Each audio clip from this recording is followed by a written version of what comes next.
Su Venkatesan sir, இப்போ இந்த இந்த கீழடி தொடர்பாக தொடர்ந்து எழுதிட்டு பேசிகிட்டு இருக்கிறவர் நீங்கள். இப்போ நான் கேட்குறதுங்கிறது, இந்த அறிக்கை, இந்த அமர்நாத் ராமகிருஷ்ணனோட அறிக்கையை திருப்பி அனுப்புனதுக்கு என்ன காரணம், என்ன திருத்தத்தை கேட்குறாங்க? அவங்க வந்து என்ன திருத்தத்தை கேட்குறாங்க அப்படின்றது வந்து இனிமேல் தான் தெரியும். அவங்க வந்து இந்த அறிக்கையினுடைய சான்றாதாரத்தை இன்னும் வலிமைப்படுத்தி கொடுங்க அப்படின்னு கேட்டிருக்கிறதா தெரியுது. அது எந்த நேரத்தில் கேட்டிருக்கிறாங்க அப்படின்றதான் ரொம்ப முக்கியமானது. அதாவது வந்து இதுக்கு பின்னால் இருக்கிற ஒரு நிகழ்ச்சி நிரலை நாம் பார்க்கணும். குறிப்பாக 2014-15ஆம் ஆண்டு கீழடியினுடைய அகழாய்வை வந்து ஒன்றிய அரசினுடைய தொல்லியல் துறை அகழாய்வு பிரிவு மேற்கொண்டது. அந்த அகழாய்வு பிரிவினுடைய தலைவராக இருந்தவர் மரியாதைக்குரிய அமர்நாத் ராமகிருஷ்ணன் அவர்கள். அவங்க வந்து இந்த அகழாய்வை மேற்கொண்டு அந்த அகழாய்விலே கிடைக்கப்பெற்ற உண்மை என்பது ஒன்றிய அரசினுடைய அரசியலுக்கு ஓப்பானதாக ஏற்பானதாக இல்லை என்பதால் உடனடியாக அந்த அகழாய்வை கைவிடும்படி அவர்கள் வந்து கோரினார்கள். அதற்கு எதிராக நாமெல்லாம் ஒரு பெரிய குரல் கொடுத்ததுனால தான் சரின்னு சொல்லிட்டு அமர்நாத் ராமகிருஷ்ணனை மற்றும் அசாமுக்கு இடமாற்றம் செய்துவிட்டு ஸ்ரீராம் என்று ஒருவரை வந்து அகழாய்வு அதிகாரியாக நியமித்தார்கள். அவர் வெறும் 8 குழிகளை மட்டும் தோண்டிவிட்டு இங்கே வந்து போதுமான சான்றாதாரங்கள் கிடைக்காததால் நாங்கள் அகழாய்வை கைவிடுகிறோம் என்று அறிக்கையை கொடுத்துவிட்டு அகழாய்வை கைவிட்டுவிட்டு ஒன்றிய தொல்லியல் துறை வெளியேறிவிட்டது.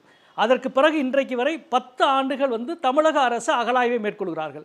ஒவ்வொரு ஆண்டும் ஆயிரக்கணக்கான தடயங்களும் சான்றுகளும் கிடைக்கிறது. அப்படின்னா வந்து ஒன்றிய அரசினுடைய தொல்லியல் துறை வேண்டுமென்றே அப்படி ஒரு அறிக்கையை கொடுத்து விட்டு போயிருக்கிறார்கள் என்பது நமக்கு வந்து வெட்ட வெளிச்சமாகிறது என்பது முதல் விஷயம்.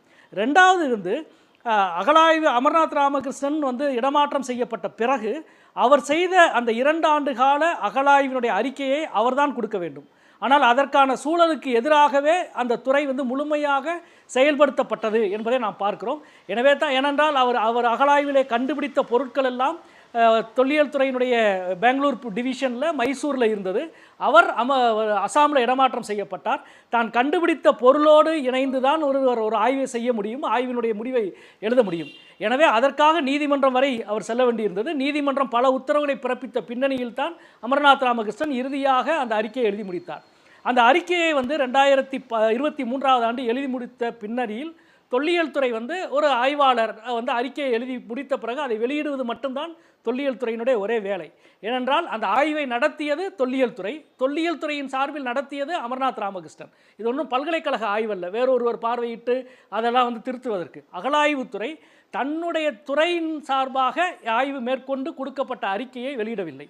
எனவே நாங்கள் நாடாளுமன்றத்திலே கேள்வி எழுப்பினோம். நானே ஒன்றிய அமைச்சர் அவரை நேரில் பார்த்து கேட்டேன், எப்பொழுதுதான் வெளியிடுவீர்கள் என்று. நீதிமன்றத்திலே வழக்கு தொடுக்கப்பட்டது, கீழடி அகழாய்வு முடிவுகள் எப்பொழுது வெளியிடப்படும் என்று. தொல்லியல் துறை வந்து இன்னொரு 9 மாத காலத்தில் நாங்கள் வெளியிடுவோம் என்று சொன்னார்கள். சொல்லி பல மாதம் ஆயிடுச்சு. இறுதியாக வந்து நாடாளுமன்றத்தில் நாங்கள் எல்லாம் எழுப்பிய கேள்விக்கு ஒன்றிய அமைச்சர் வந்து விரைவில் வந்து ஆய்வு முடிவுகளை வெளியிடுவோம் என்று உறுதி கொடுத்தார். அவர் உறுதி கொடுத்த பின்னாலும் ஏறக்குறைய இப்பொழுது 1 வருடமாக போகிறது. இப்பொழுது வரை அகழாய்வினுடைய முடிவுகள் வெளியிடப்படவில்லை. இந்த பின்னணியில் தான் வருகிற 27ஆம் தேதி ஒன்றிய அரசினுடைய நாடாளுமன்றத்தினுடைய உறுதிமொழி குழு வந்து அஷூரன்ஸ் கமிட்டி வந்து 27லிருந்து 29ஆம் தேதி வரை ஊட்டியிலே கூட இருக்கிறது.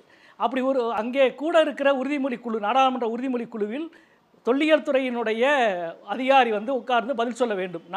அரசு வந்து ஆய்வறிக்கையை வெளியிடுகிறோம், உடனடியாக வெளியிடுகிறோம் என்று உறுதிமொழி அளித்த பின்பும் நீங்கள் ஏன் வெளியிடவில்லை என்ற கேள்வியை எழுப்புவதற்கு நாங்கள் எல்லாம் வந்து அதற்கான ஏற்பாடுகள்லாம் செய்திருக்கிறோம். இந்த பின்னணியில் தான் இன்றைக்கு வந்து 27ஆம் தேதி ஒன்றிய அரசினுடைய உறுதிமொழி குழு, நாடாளுமன்ற உறுதிமொழி குழு கூடுவத பின்னணியில் 2 நாட்களுக்கு முன்பு அந்த அறிக்கையில் இன்னும் போதுமான ஆதாரங்களோடு தரவுகளோடு இந்த அறிக்கை வந்து செழுமைப்படுத்தப்பட வேண்டும் என்று திரு அமர்நாத் ராமகிருஷ்ணனுக்கு அவர்கள் திருப்பி கொடுத்திருக்கிறார்கள் என்ற செய்தியை வந்து நாம் அறிகின்றோம். இது போதுமான சார், ஒரே ஒரு கேள்வி, போதுமான இல்ல அவங்க கேட்கிற போதுமான ஆதாரங்கள் இன்னும் கொடுங்க, இன்னும் கொஞ்சம் இதுல வந்து கூடுதலான தகவலை சேர்த்தி கொடுங்க அப்படிங்கிறது வந்து நிஜமாவே அதுல அந்த தகவல்கள் இல்லாம இருக்கு அப்படின்னு சொல்லி பார்க்கலாமா, இல்லை இதுல வேற ஏதாவது அரசியல் உள்நோக்கம் இருக்கு அப்படி எடுத்துக்கணுமா? இல்லை, இப்படி வந்து முதல்ல வந்து இப்படி வந்து ஒருவருடைய ஆய்வின் மீது நம்ம விமர்சனம் பண்ணலாம். ஆய்வினுடைய சரி தப்ப பேசலாம். ஆனால் ஆய்வை திருத்தி அனுப்புன்னு சொல்லுவதற்கு யாருக்கு அதிகாரம் கிடையாது. ஒன்று. ரெண்டாவது, இது ஒரு பல்கலைக்கழக ஆய்வு அல்ல, தனது துறை நடத்தி இருக்கிற ஆய்வு. தொல்லியல் துறையின் சார்பில் தொல்லியல் அகழாய்வு பிரிவினுடைய தலைவர் நடத்தி இருக்கிற ஆய்வு. தனது துறையின் ஆய்வுக்கு எதிராக தனது அரசு இவ்வளவு போராடுவது அநேகமாக உலகத்தில் எங்கே தான் இருக்கும். ஒன்றிய அரசின் சார்பில் நடத்தப்பட்ட ஒரு ஆய்வு, அதனுடைய ஆய்வின் முடிவுக்கு எதிராக 8 ஆண்டுகள் ஒன்றிய அரசு இடைவிடாது போராடுது. அந்த ஆய்வுக்கு தொல்லியல் துறை ஒன்றிய அரசு செய்திருக்கிற செலவு அதிகபட்சம் எனக்கு தெரிஞ்சு 1.5 கோடி தாங்க. 2 ஆண்டு, முதல் ஆண்டு 45 லட்ச ரூபா, அடுத்த ஆண்டு 52 லட்ச ரூபா, இவ்வளோதான்.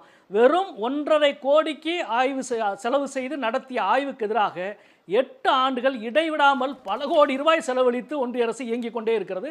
அந்த ஆய்வின் முடிவை வெளிவரக்கூடாது என்று. ஏனென்றால் நீங்கள் சொன்ன போல முதலே திருத்தம் தேவைப்பட்டிருந்தா 2 வருஷத்துக்கு முன்னாடியே சொல்லியிருக்கலாம், நாடாளுமன்றத்தில் சொல்லியிருக்கலாம், நீதிமன்றத்தில் சொல்லியிருக்கலாம்.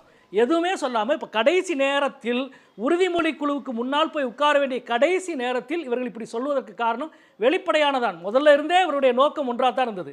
கீழடியினுடைய அகழாய்வை கைவிடணும், அதை தாண்டி அகழாய்வு நடத்துகிற இயக்குநரை மாற்றணும், அதுக்கு பிறகு ஆய்வை எழுத விடாமல் செய்வதற்கு என்ன வேலையோ செய்தார்கள். அதற்கு பிறகு அதையும் தாண்டி ஆய்வு எழுதி சமர்ப்பிக்கப்பட்ட பிறகு அது வெளியிடக்கூடாதுன்றதுக்காக எதெல்லாம் செய்ய வேண்டுமோ எல்லாம் செய்தார்கள். அதையும் கடந்து நாடாளுமன்றத்தினுடைய சில விதிகளின் அடிப்படையில் சில முயற்சி செய்து இன்றைக்கு நாடாளுமன்ற விதிகளின் மூலமாக இதை வெளிக்கு கொண்டு வர முடியும் என்று முயற்சி செய்கிற பொழுது இந்த கடைசி நிமிடம் வரை இந்த வேலைகளை செய்து கொண்டிருக்கிறார்கள். அதற்கு காரணம் ஒன்றே ஒன்றுதான்.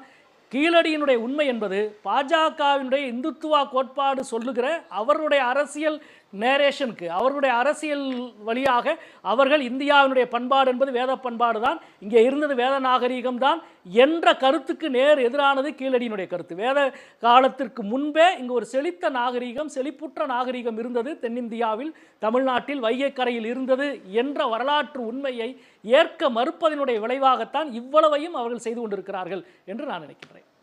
சரி, இப்போ இதில் அடுத்த கட்டமாக என்ன செய்ய முடியும்? அதாவது இப்போ கடைசியாக அஷூரன்ஸ் கமிட்டி உறுதிமொழி குழுவுக்கு முன்னால் ஒரு வாரத்துக்கு முன்னால் இப்போ தொல்லியல் துறை ஆய்வாளர் அமர்நாத் ராமகிருஷ்ணனுக்கு இந்த பதில் சொல்லியிருக்கிறார்கள். அப்படி என்றால் இதே பதிலை தான் அவங்க உறுதிமொழி குழுவுக்கு முன்னால் கொடுக்க போகிறாங்க. ஏனென்றால் ஏன் வெளியிடவில்லை என்ற கேள்விக்கு நாடாளுமன்றத்தில் வெளியிடப்படும், விரைவில் வெளியிடுவோம் என்ற அமைச்சர் சொன்ன உறுதிமொழி ஏன் நிறைவேற்றப்படவில்லை என்ற கேள்விக்கு அவர்கள் ஒரு பதிலை சொல்லப் போகிறார்கள். இதோடு இது முடியப் போவதில்லை. அடுத்தும் நாடாளுமன்ற கூட்டத்தொடர் இருக்கப் போகிறது, நடக்கப் போகிறது. தொல்லியல் துறை சார்ந்த விஷயங்கள் விவாதத்துக்கு வரப்போகிறது. நாங்கள் விடப்போவதில்லை. அதாவது 8 ஆண்டுகள் இவர்கள் நடத்திய எல்லாவற்றையும் கடந்துதான் நாங்கள் இந்த இடத்துக்கு கொண்டு வந்து சேர்த்திருக்கிறோம். இப்பொழுதும் ஒன்றிய தொல்லியல் துறை செய்கிற மிகப்பெரிய தவறு, இதை ஏற்க முடியாது. நாடாளுமன்றத்தில் இது உள்பட அடுத்து மீண்டும் நாங்கள் எங்களுடைய உரிமை பிரச்சனையை எழுப்புவோம். ரைட், உங்களுடைய பங்கேற்புக்கு நன்றி வெங்கடேசன்.